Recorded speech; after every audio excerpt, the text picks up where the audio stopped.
ever met Kola, you would think Christmas was his enemy.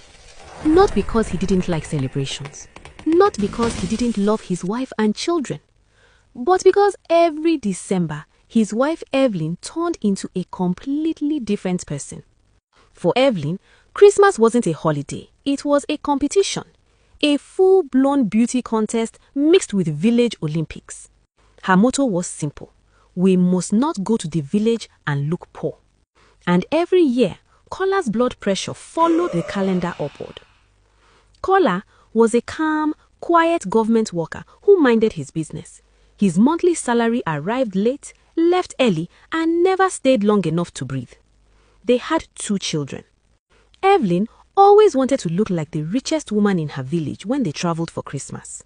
The funny part, Evelyn did not have a job, not even a small POS booth, not even online selling, nothing.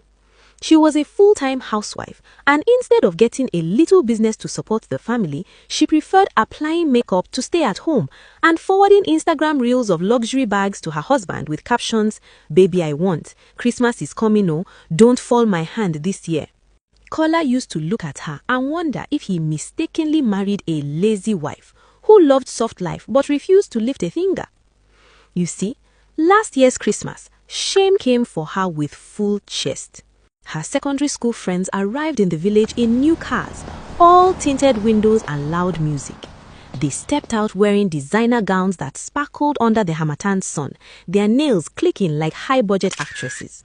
Meanwhile, Evelyn, she and her family arrived in a keke napep, a yellow, vibrating keke that coughed more than her last born during rainy season.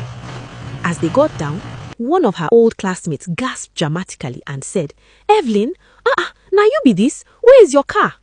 Evelyn smiled and lied confidently. "Oh, our Jeep. It's with the mechanic. You know these village roads can spoil car easily."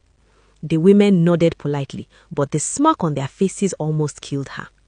And the worst part, Kola, her loving husband, carried their Ghana must go bag on his head like a houseboy. Evelyn almost entered the ground. From that day, Evelyn made a vow. This year, I must pepper them. I cannot go through that disgrace again. So, as December approached, her pressure doubled. The moment she saw the first Hamatan dust in the air, Evelyn flew to the sitting room like a news broadcaster. "Kola, Christmas is around the corner." Kola blinked slowly. "Eve, we are still in October. October is practically December. We need new clothes, new shoes, human hair for me, and maybe small gold chains so I can shine. I cannot go to the village like last year. My mates embarrassed